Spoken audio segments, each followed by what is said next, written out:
Pourquoi le blé moderne est-il néfaste pour notre santé? Donc bonjour à tous et bienvenue dans cette nouvelle vidéo où je vous parle du blé moderne et notamment du gluten. Pourquoi aujourd'hui il est néfaste pour notre santé alors qu'auparavant, à l'époque de nos parents ou de nos grands-parents ou même nous, quand nous étions petits, il n'était pas du tout néfaste pour notre santé.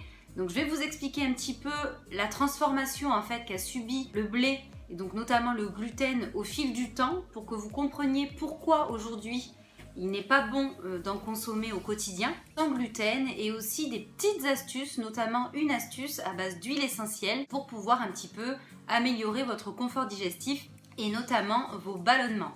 Donc tout d'abord, pour les personnes qui ne me connaissent pas, je suis Natacha, donc je suis naturopathe. Donc la naturopathie, c'est vraiment la prise en charge de l'individu dans sa globalité, c'est-à-dire sur le plan physique, psychique et mental. Je suis spécialisée en nutrition et en troubles des comportements alimentaires et également en aromathérapie, donc c'est-à-dire l'utilisation des huiles essentielles. Donc j'accompagne des centaines de personnes chaque année dans l'atteinte de leurs objectifs, quels qu'ils soient, que ce soit la perte de poids, la prise de poids, le maintien de poids, même la nutrition sportive ou tout simplement réapprendre à manger sans avoir d'objectif physique particulier. Donc j'ai voulu aborder ce sujet parce que beaucoup de personnes se posent cette question justement en nous disant que eux, ils comprennent pas pourquoi aujourd'hui le blé nous ferait du mal et pourquoi il faudrait éliminer le gluten de son alimentation alors qu'en étant petit ça allait très bien. C'est un petit peu le même raisonnement que le lait de vache si vous avez remarqué. Parce qu'avant tout allait bien, on arrivait à le digérer, et aujourd'hui apparemment d'après les réseaux sociaux, d'après internet, d'après toutes les informations qu'on a, il faudrait plus consommer de lait de vache, donc plus de lactose et plus de gluten. Mais pour quelle raison exactement? Est-ce que c'est un effet de mode? Est-ce qu'il y a réellement une raison? Donc là aujourd'hui je vais principalement vous parler du gluten. Donc déjà il faut savoir qu'il y a une histoire à travers tout ça. C'est pas un effet de mode aujourd'hui de privilégier une alimentation sans gluten pour notre santé. Pour quelle raison? Pour ça il faut remonter un petit peu loin dans le temps. Dans le sens où à l'époque l'homme paléo, si vous voulez, ne consommait aucune céréale.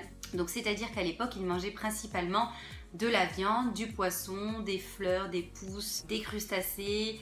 Il ne mangeait pas de céréales, du coup, pas de légumineuses, aucun produit laitier et ni de sucre ou d'huile raffinée. Et un petit peu plus tard dans le temps, donc à l'époque néolithique, est arrivée la culture, et notamment la culture des céréales, où le blé était cultivé et consommé, et à l'époque il portait le nom d'engrain sauvage. Mais on ne pouvait pas encore fabriquer de pain parce qu'il ne contenait pas suffisamment de gluten tout simplement pour fabriquer encore du pain. Et un petit peu plus tard dans le temps, du coup, il va naître un croisement entre l'engrain sauvage, donc entre le blé qui était cultivé, et une plante herbacée pour donner naissance à un nouveau blé qui va permettre lui par contre de fabriquer du pain parce qu'il va contenir plus de gluten, et qui va permettre également de fabriquer toutes les pâtes ou les différentes farines que l'on connaît aujourd'hui, qui seront donc cultivées et consommées partout dans le monde. Pour quelle raison? Tout simplement parce que la population à l'époque croît plus vite en fait que la nourriture disponible. Donc pour pouvoir sauver un petit peu le monde et sauver toutes ces personnes et donc enrayer la famine, ce qui s'est passé, c'est qu'il a fallu trouver une solution d'urgence.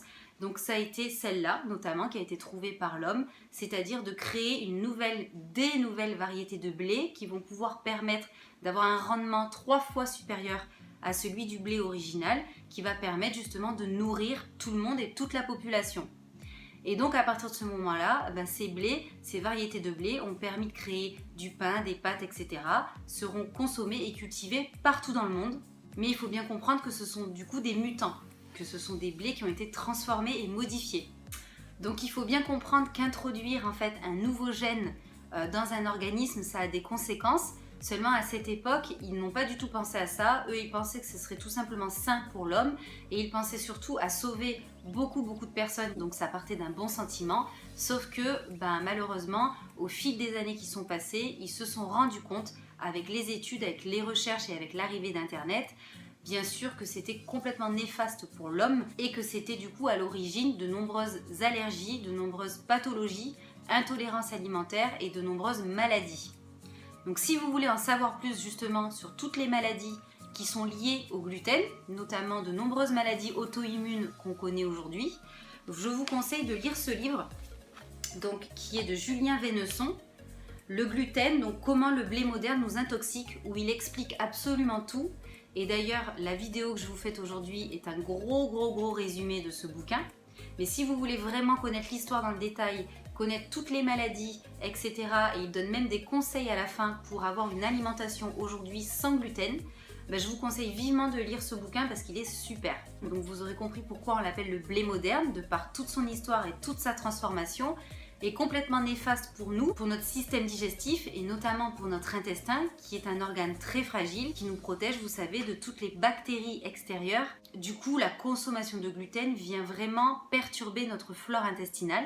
C'est un petit peu comme la prise d'antibiotiques. Quand vous prenez des antibiotiques, ça vient détériorer petit à petit votre flore intestinale, c'est-à-dire que ça vient progressivement tuer vos bonnes bactéries qui sont dans vos intestins et qui vous protègent de tous les dangers extérieurs. Le gluten, c'est un petit peu le même effet en fait en gros que les antibiotiques. Du coup, au fil du temps, à force de consommer du gluten, tout simplement notre intestin devient un petit peu comme une passoire, dans le sens où les bonnes bactéries ne sont plus là, où elles ne font plus leur travail, et du coup, de mauvaises bactéries passent tout simplement dans notre sang et c'est là que vient se développer des intolérances, des allergies et des maladies. Donc le meilleur conseil que je peux vous donner vraiment, si vous avez la possibilité d'éviter le gluten qui est à l'origine de maladies, etc., mais aussi de migraines par exemple, donc il y a des personnes qui ont de très grosses migraines mais qui ne savent tout simplement pas que c'est lié au gluten qu'ils consomment quotidiennement. Donc si vous êtes souvent ballonné, si vous avez souvent des problèmes digestifs, si vous avez souvent des migraines ou si vous avez développé par exemple des maladies auto-immunes, je vous conseille vivement de lire le bouquin et je vous invite à faire des petits tests au niveau de votre alimentation, c'est-à-dire par exemple pendant à peu près 15 jours, 3 semaines, de supprimer complètement le gluten et de voir un petit peu quelles sont vos réactions. Comment vous digérez, comment vous réagissez, etc. Votre transit, observez. Vous aurez compris que c'est avant tout l'état de notre flore intestinale qui est responsable de notre état de santé.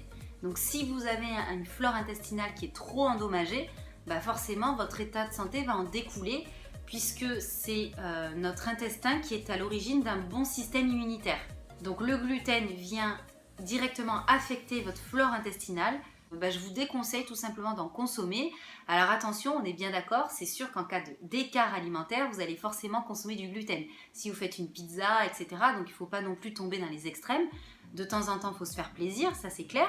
Mais au quotidien, je pense que dans votre routine alimentaire quotidienne, c'est vraiment un aliment qu'il faut éviter, qu'il faut bannir, tout comme le lait de vache, qui a les mêmes conséquences que le gluten sur notre flore intestinale. Ça a été prouvé aujourd'hui par des tas de recherches et des tas d'études.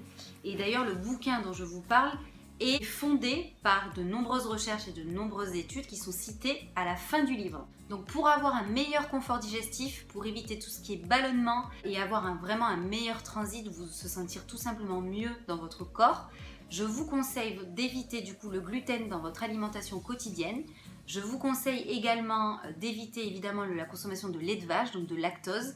Et je vous conseille aussi de privilégier les fruits et légumes de l'agriculture biologique puisqu'ils sont sans pesticides. Donc ça aussi c'est très important pour toute notre flore intestinale. Évidemment, comme je vous le précise, sauf hors écart alimentaire puisqu'il faut aussi se faire plaisir.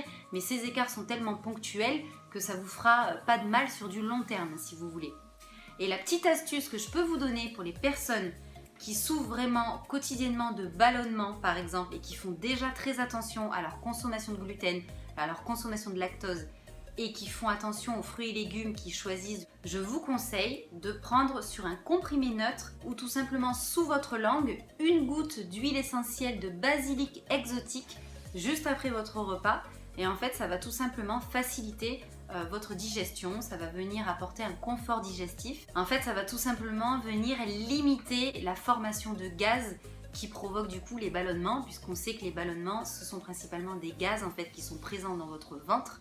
Et du coup, vous pouvez l'éviter donc à travers votre alimentation, ça c'est la base, mais aussi à travers des petites astuces tout simplement naturelles. J'espère que vous aurez eu la réponse à travers cette vidéo, que ça vous aura aidé à comprendre pourquoi on dit aujourd'hui que c'est important d'éliminer le gluten de son alimentation, pourquoi il y a toutes ces recettes sans gluten qui explosent sur internet et pourquoi on nous parle sans cesse qu'il faut vraiment éviter de manger du blé moderne aujourd'hui. Donc j'espère que je vous aurai vraiment apporté cette réponse à travers cette vidéo. En attendant, je vous retrouve très bientôt pour une prochaine vidéo.